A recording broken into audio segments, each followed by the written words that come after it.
to indicate how far they proceeded. They go past one nondescript farm, get near one equally nondescript grove of trees, and pass another nondescript farm. Possibly they might have noticed a farmhouse or the ladies that are planting the flowers around it. That would have given them some sense that they were moving ahead, and if they circled around and found that again, they said, oh, we're going in circles because we found some landmarks that tell us that we've been here before. And so that would be a reason why the Confederates didn't do as well as they did, and why the other folks won the war. And so identity and location are two things that height will give to you. And I was asked, well, how high should a building be? I said, high enough to capture the view that it needs or that it's advocating or espousing. The Washington Monument has done that for that reason.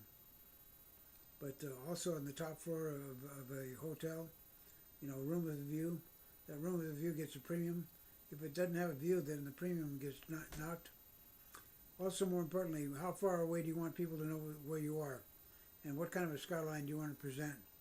A very urbane one or a very unurbane one? You cannot find downtown Herndon from the tallest building in this region. That is the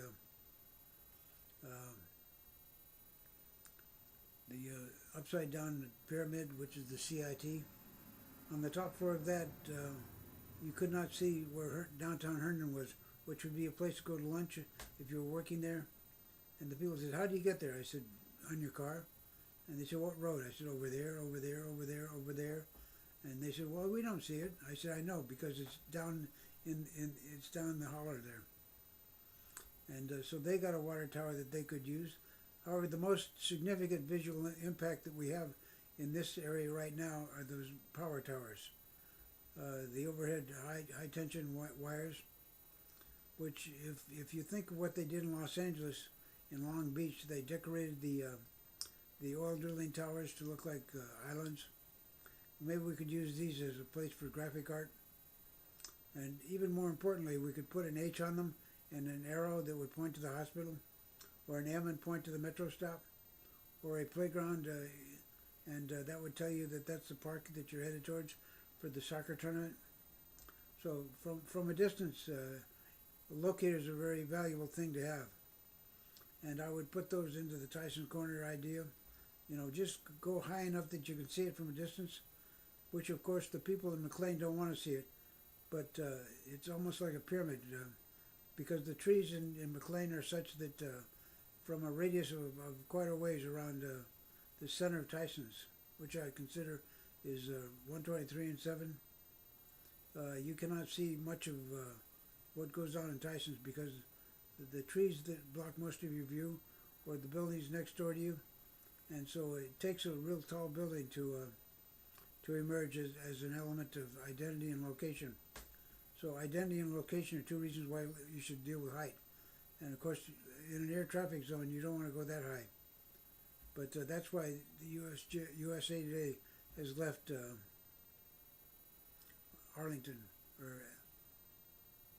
County, and moved out to Tysons.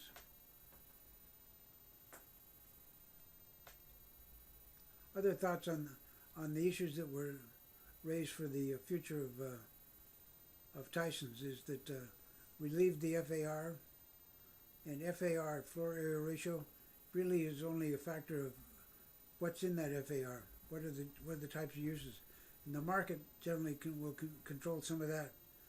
For example, if you have a full-service grocery store, you probably can only have one, and so the market will control that kind of an issue.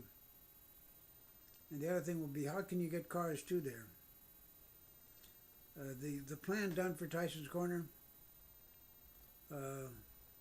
was funded by UMTA, the Urban Mass Transit Administration, and so what kind of transportation should we be dealing with here? I said, first, let's figure out what the future of Tysons should look like.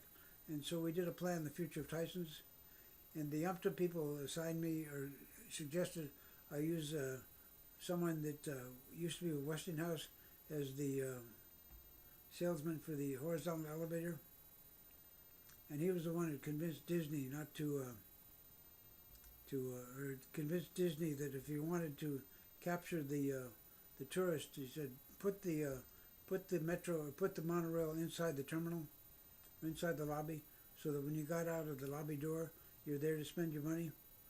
I mean, not, you get out of the train door, you're right in the lobby, so you can spend your money as quickly as possible.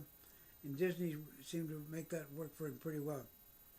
And so he advocated the concept of horizontal elevator, and he said, do not bring the cars to the station. Collect the cars on the perimeter and bring them in some kind of a shuttle bus, because the other analogy is, why would you bring the hotel rooms to the lobby?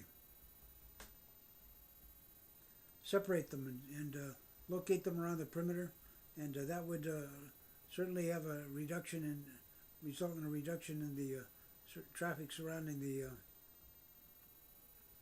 stations, which is of concern to people when they argue FAR, when they argue height. What they're really talking about, they don't want their roads more congested. I'll deal with that one in another way, with another message. Thank you for your attention. Take a good look out your window and see what you see. Amen. Bye.